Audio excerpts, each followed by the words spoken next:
Esse já é o sexto corte consecutivo na taxa de juros que iniciou lá em agosto de 2023 e existem alguns investimentos que se beneficiam com a queda e outros que acabam se prejudicando com a queda na taxa de juros. E a gente vai compreender ao longo desse vídeo aqui quais são os investimentos que se beneficiam e também eu vou te mostrar a minha estratégia de investimento em momentos como esse. Então fica comigo até o final do vídeo, já deixa um dedo like aí para fortalecer cada vez mais o canal e se inscreva para ficar sempre bem informado. E o primeiro ponto que a gente precisa compreender aqui é a expectativa de até onde vai esse corte. E para isso, nós podemos acompanhar o Boletim Focus. Você pode ir lá no site do Banco Central, colocar Boletim Focus e toda semana, toda segunda-feira é atualizado com a perspectiva, com a expectativa de para onde vai diversos indicadores, de acordo com os analistas e diversas instituições.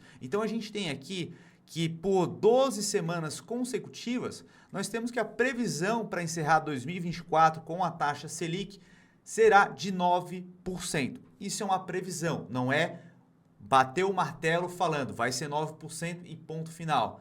E a economia é totalmente dinâmica, então isso pode mudar, tá? Então a expectativa que a gente tem com base no que nós temos de informação agora. E para 2025, nós temos a expectativa que a taxa de juros vá encerrar 2025 na casa de 8,5%. Ou seja, a expectativa é que a taxa de juros permaneça estável ali em 9%, caia mais 0,5% e permaneça ali ao longo do ano, tá? Se estabilizando nesse patamar. E é claro, existe uma dinâmica bastante grande. Se a taxa de juros americana começar a cair muito, aqui a economia desacelerar de uma maneira que precise de mais cortes, aí sim a taxa vai continuar caindo. Mas com o que a gente tem, a expectativa é essa, ou seja, a gente pode esperar novas quedas nas próximas reuniões. E para quem não sabe, a gente precisa compreender agora também o que é a taxa de juros. Então, a taxa de juros é o principal mecanismo que o Banco Central tem para poder controlar a inflação. Então, quando a inflação está muito alta,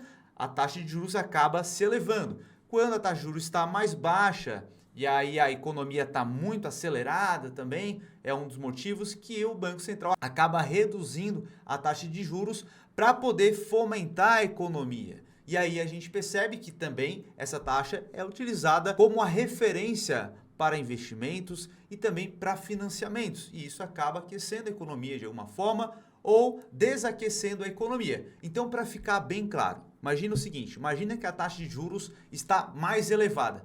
O que você quer fazer com a taxa de juros mais elevada? Você vai ver os investimentos? Pô, investimento de renda fixa está rendendo 13% ao ano, 13,5% ao ano, só para deixar o dinheiro parado. Pô, simplesmente você vai tirar esse dinheiro da economia, esse dinheiro não vai mais girar, você vai deixar lá guardadinho e investido. E da mesma forma, você olha, pô, vou financiar um carro, vou comprar uma casa. Aí você olha ali, pô, a taxa de juros está alta, né? Pô, juros do cacete aqui, então não vou fazer isso agora. Então a economia desaquece, o investimento tem uma remuneração maior. Agora o que acontece quando a taxa de juros está mais baixa? Você já não vê com bons olhos deixar o dinheiro parado, porque antigamente você deixava X reais parados e ele rendia 13%, agora está rendendo só 9%, e aí você começa a olhar para outras oportunidades de investimento. Você quer ter um retorno maior, então você começa a olhar para a bolsa de valores, para fundos imobiliários, para investimento exterior, para criptoativos, ou você simplesmente começa a utilizar esse dinheiro e colocando ele na economia. Porque agora você está vendo que para financiar um carro está mais barato aquela taxa de juros. Para comprar uma casa, para se mudar, você consegue uma taxa mais atrativa. Então, o dinheiro volta para a economia e volta a aquecer a economia que estava enfraquecida em outro momento. Então, a taxa de juros é utilizada com essa dinâmica. Em alguns momentos ela vai ficar mais alta, em outras mais baixa. Tá? Então, a gente vai entender mais à frente como que a gente pode montar uma estratégia para poder surfar esses movimentos na taxa Selic. Se a gente percebe, você vai ver aqui um gráfico que está na tela, que a taxa de juros ela é cíclica. Em alguns momentos ela está mais alta, permanece no patamar mais elevado, depois ela cai, permanece no patamar mais baixo e depois ela acaba subindo de novo. Tá? Então é totalmente cíclica a taxa de juros. E agora a gente vai ver alguns setores da Bolsa de Valores onde as empresas se beneficiam com a queda na taxa de juros. E o primeiro setor é o varejo de modo geral. Porém, o setor de varejo que trabalha com bens de consumo duráveis acaba se beneficiando um pouco mais, porque esses bens, a gente está falando de geladeiras, de TVs, de produtos mais caros. E para comprar esses produtos é necessário crédito. Então, se o crédito está mais barato, essas empresas acabam se beneficiando, né? Se a gente compara com uma Renner, uma camiseta da Renner vai estar lá R$60. O cara não precisa de um baita crédito para poder comprar na Renner. É claro que tem um impacto porque as pessoas compram mais, né? Elas vão lá e acabam passando cartão e tudo mais, fazem um crediário lá com aquele sistema que a Renner tem, né? Então, é claro que também ajuda a queda nesses setores como a Renner. Porém, os bens de consumo duráveis acaba tendo algo a mais, tá? E também esse setor trabalha bastante com endividamento. Então, se a gente olha Casas Bahia, Magazine Luiza, o endividamento acaba sendo mais elevado. E boa parte desse endividamento está atrelado à taxa Selic. Então, quando a taxa Selic cai, o custo da dívida, os juros que vai ser pago com a dívida, acaba sendo menor e isso acaba beneficiando em duas pontas, tanto na parte de endividamento quanto na parte de receita. Outro setor que a gente tem é a construção civil. Então, empresas que trabalham como isso, com a MRV, como a EZTEC, essas empresas acabam se beneficiando, porque se a taxa de juros está mais baixa, as pessoas elas passam a achar mais atrativo financiar um imóvel, a construir um imóvel, ou seja, a economia começa a se aquecer. A taxa de juros está mais baixa, bom, vou pegar uma linha de crédito para poder construir, vou pegar uma linha de crédito para poder comprar uma casa. Então, se você vai comprar uma casa, a construtora constrói aquela casa, precisa contratar mais mão de obra, precisa comprar massa, precisa comprar todos os insumos ali de uma construção. Então, vários setores acabam aquecendo, né? Novos empregos são gerados. Então, a gente percebe que a taxa de juros mais baixa acaba aquecendo a economia.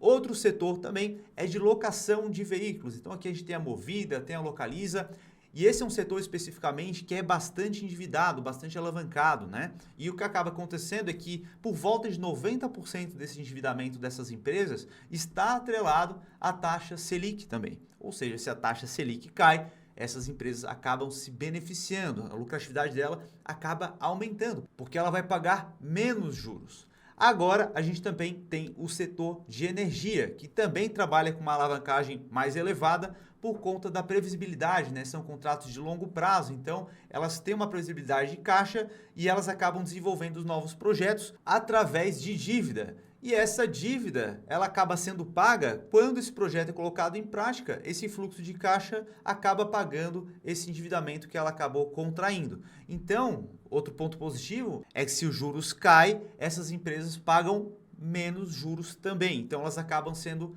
atrativas para o investidor, principalmente pelo fato de que elas distribuem bons dividendos, né? Então, o investidor que estava lá em renda fixa, ele está querendo agora buscar uma outra forma de receber renda. Então, por vezes, você estava investindo lá numa renda fixa lá que estava 11%, e aí você olha que tem uma empresa lá que paga 12%, 13% em média.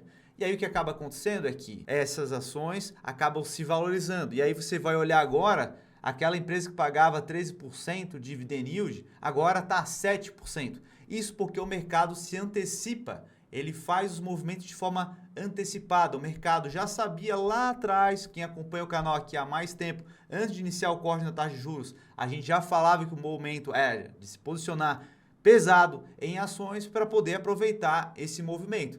Quem é assinante das nossas carteiras recomendadas está surfando um movimento de alta absurdo, né? Então a gente percebe que o mercado ele se antecipa, o mercado já sabia que em algum momento a taxa de juros ia começar a cair. Então quem comprou lá atrás está com dividend yield ou um cost muito maior do que quem comprar agora, tá? Então a gente percebe que o mercado antecipa e se o preço da ação sobe, o dividend yield acaba se reduzindo. Então é por isso que você não vê agora, nesse momento quando eu gravo esse vídeo, as empresas de energia com dividend yields absurdos de 12, 13, 15%. Acaba sendo mais difícil de encontrar essas empresas, tá certo? Então é algo que a gente precisa já incorporar, que a gente precisa se antecipar aos movimentos. O mercado acaba sendo contracíclico. A gente não espera tudo acontecer depois que aconteceu a gente tomar uma decisão. Não, as pessoas já se posicionaram antes e é o que a gente precisa fazer também. Tá certo, pessoal? E agora a gente vai entender um pouco agora sobre renda fixa, né? Pô, então a taxa de juros está caindo, será que vale a pena ainda investir num Tesouro Selic,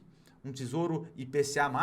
Então o Tesouro Selic ele vai funcionar como uma reserva de emergência, uma reserva de oportunidade. Você sempre tem que ter uma parte do teu dinheiro alocado no Tesouro Selic. Não importa se a taxa de juros está alta ou se ela está baixa. Há algum tempo aí a gente teve a taxa Selic em 2% durante o período de pandemia. E a gente tinha lá uma parte também no Tesouro Selic. Agora, o Tesouro IPCA é aquele que vai seguir a inflação, né? A gente vai ter o índice IPCA e a gente vai ter uma taxa pré-fixada também. Será que vale a pena? Cara, claro que vale a pena, porque conforme eu falei anteriormente, né, a economia é dinâmica, então a gente tem essa conjuntura nesse momento, porém o ciclo pode mudar, pode acontecer alguma coisa que faça com que a inflação se eleve e aí o corte na taxa de juros seja interrompido e tenha que subir novamente. Então a gente precisa montar uma carteira que acabe surfando muito bem as tendências de mercado e também, se a tendência muda, a gente precisa estar preparado para ela, tá? Então, continuar investindo no Tesouro IPCA+, acaba sendo interessante, tá?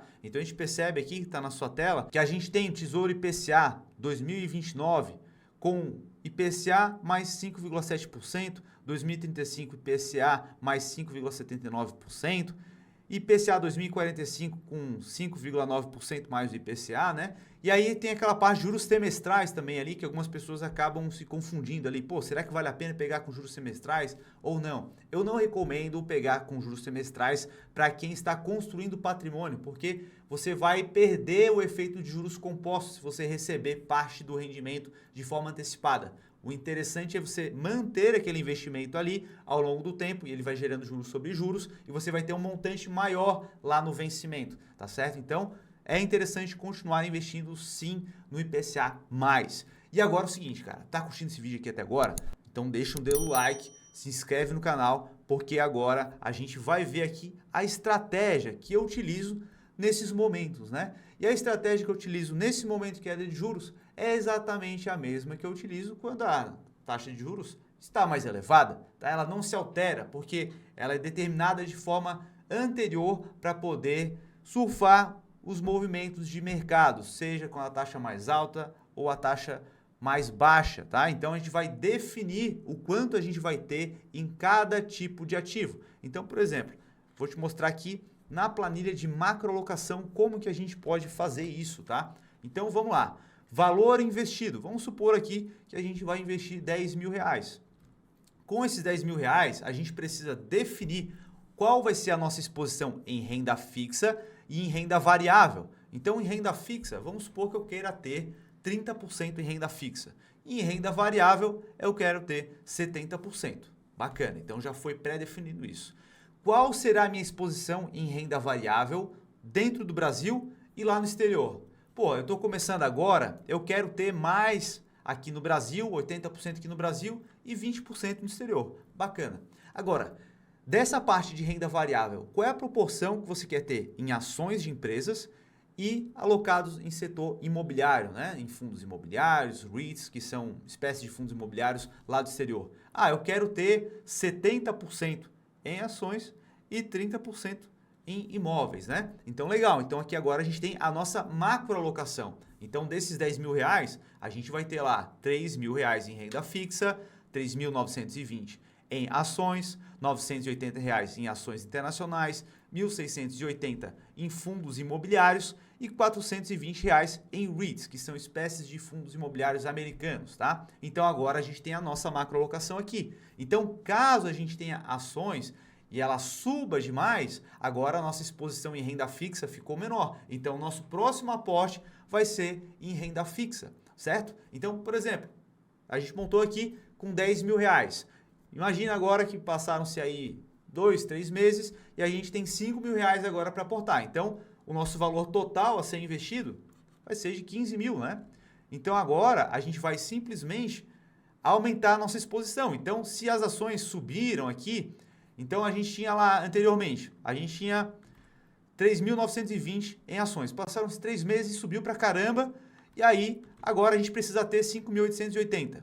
E aí subiu ainda para 6.000. Esses 5.000 que entraram no nosso caixa não vão entrar para ações brasileiras. Vão entrar para onde não está no patamar adequado. Então, talvez seja renda fixa, a gente vai alocar em renda fixa. Ah, talvez seja em ações americanas, internacionais, a gente vai alocar em ações internacionais. Então, dessa forma, a gente vai colocando o nosso dinheiro de acordo com a nossa estratégia pré-definida. É isso que eu faço e é isso que eu recomendo que meus alunos façam. Essa planilha aqui, ela é disponível somente para quem é membro de algum produto nosso de investimentos, tá? Então, se você tem acesso ao Investidor Casca Grossa, ao Descomplicando Cripto, ao Dividendos Pro, você tem acesso a essa planilha lá no nosso grupo da nossa comunidade. Beleza, pessoal? E se você ainda não faz parte de nenhum treinamento nosso, a gente está com as vagas abertas para o Descomplicando Cripto. O link está aqui embaixo e ela se encerra nessa semana. Então, entra, aproveita todo o conteúdo que a gente tem para passar lá, porque o movimento das criptos nesse momento é imperdível. Se você não entrar e ficar de fora, você vai se arrepender no futuro. Então, clica no link abaixo, a gente se vê lá dentro. Eu vou ficando por aqui, a gente se vê no próximo vídeo. Um abraço!